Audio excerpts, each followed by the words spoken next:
Business is a very volatile thing, and American history is filled with the rise and fall of many businesses.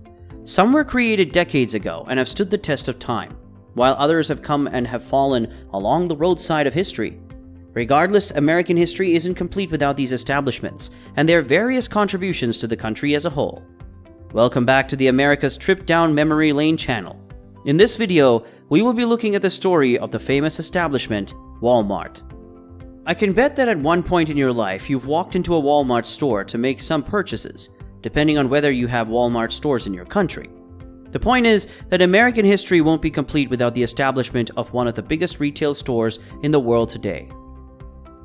The Walmart story goes as far back as 1945, and it all began with a businessman and former JCPenney employee named Sam Walton. In 1945, he acquired a branch of the famous Ben Franklin stores from the Butler brothers in the hopes of starting a retail store chain of his own. A businessman like Sam Walton was a man on a mission and had a goal he wanted to achieve. His main focus was to sell goods at low prices so he could get higher volume sales at a lower profit margin, depicting it as a crusade for the consumer. Sam experienced hindrances because of the branch purchase and lease prices that were unusually high. But he managed to find lower-cost suppliers than those patronized by other retail stores and was therefore able to undercut his competitors on pricing. Thanks to his ingenious idea, his sales increased by 45% in his first year of ownership to around $105,000 in revenue, rising to about $140,000 the following year and $175,000 the year after. By the fifth year, Sam's store was making $250,000 in revenue. However, he ran into a little problem. The lease for the store's location expired, and Sam couldn't reach an agreement to have his lease renewed. As a result, he opened up a new store at 105 North Main Street in Bentonville, Arkansas, and called it Walton's Five and Dime. On July 2, 1962, Sam opened the first Walmart Discount City store at 719 West Walnut Street in Rogers, Arkansas, and its design was inspired by Ann and Hope, which Sam had visited in 1961. The Walmart name came from a chain of discount department stores created by Saul Price in 1954, called FedMart. Sam was very inspired by that name and stated that he liked the idea of naming his discount chain Walmart because he really liked Saul's FedMart name. That building is currently occupied by a hardware store and an antique mall, while the company's store number 1 has since graduated to a supercenter some blocks west at 2110 West Walnut Street. Within the store's first 5 years, it had expanded to about 18 stores in Arkansas, reaching $9 million in sales. By 1967, Sam's company grew to 24 stores in the state of Arkansas alone, reaching $12.6 million in sales, and by 1968, he opened his company's first stores outside Arkansas in Sikeston, Oklahoma, Missouri, and Claremore. The retail stores became incorporated on October 31, 1969 as Walmart Inc., and in 1970 it changed its name to Walmart Stores Inc. The same year they opened a home office and first distribution center in Bentonville, Arkansas, with 38 stores functioning with 1,500 employees and a total sale of $44.2 million. The company started trading stock as a publicly held corporation on October 1, 1970, and was later listed on the New York Stock Exchange. Walmart's first stock split took place in May 1972 at a market price of $47. At this time, Walmart was functional in 5 states, namely Arkansas, Louisiana, Kansas, Oklahoma, and Missouri, and extended into Tennessee by 1973 and Kentucky and Mississippi by 1974.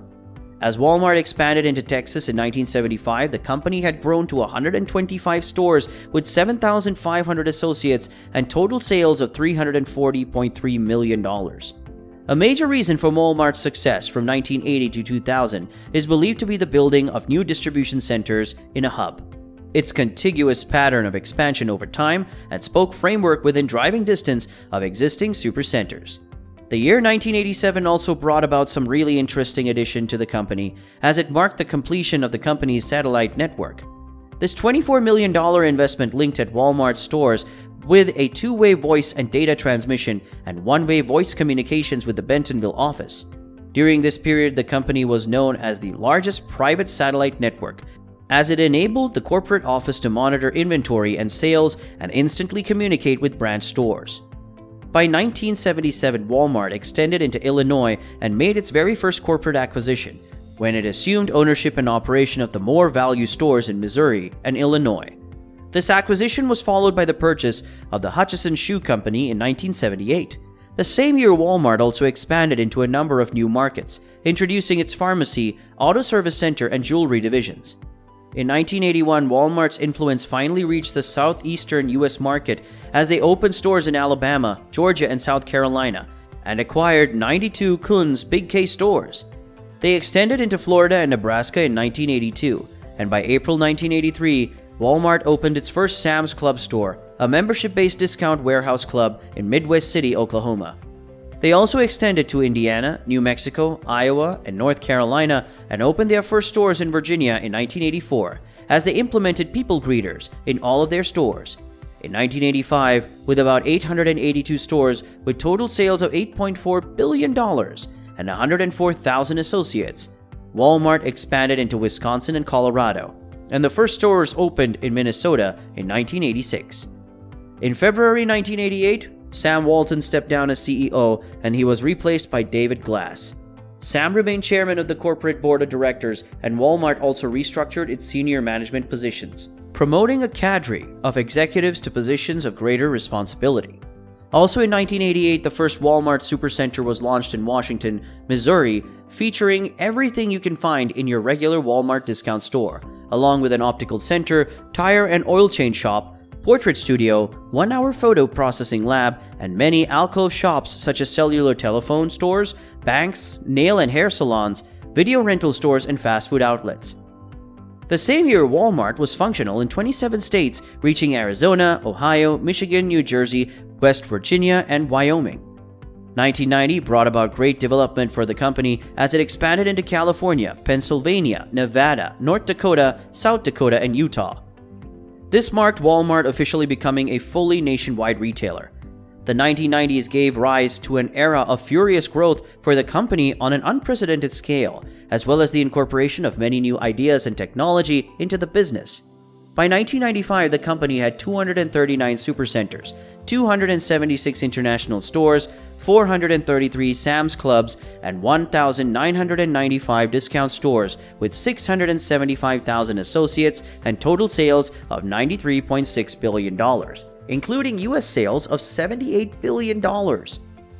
Walmart began its expansion into other countries in 1994 with Canada, and also expanded into South America, with 3 new units in Argentina and 5 in Brazil.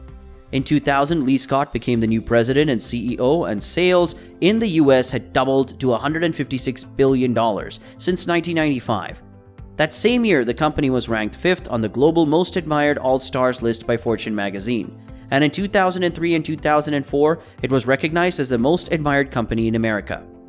In 2005, Walmart had total sales of $312.4 billion, over 6,200 facilities worldwide, which included 3,800 stores in the United States and 3,800 international units, as well as more than 1.6 million associates employed worldwide. Walmart's U.S. presence rapidly grew to the point that only small sections of the country were further than 60 miles away from the nearest Walmart. Apart from that, roughly 138 million customers visited Walmart stores each week worldwide. Walmart also managed to give back to the community in many ways, one of which was their corporate philanthropy efforts, which assisted the U.S. hurricane relief efforts with $18 million in cash donations. There have also been a couple of changes to the company over the years, and some have been quite unusual. The COVID-19 pandemic was a troublesome time for the world, and it affected a lot of businesses, especially one like Walmart, that is run on manpower. However, in the last 18 months, as of July 2021, the company has let go of all cashiers at smaller stores and neighborhood locations.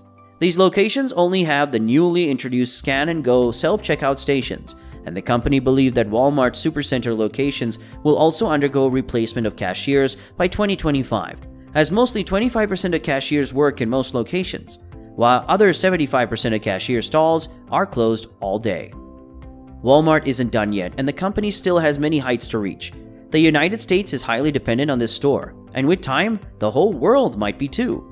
Thank you for watching this video. Hit us up in the comments section and give us a thumbs up if you liked the video. Also, don't forget to subscribe to the channel for more videos.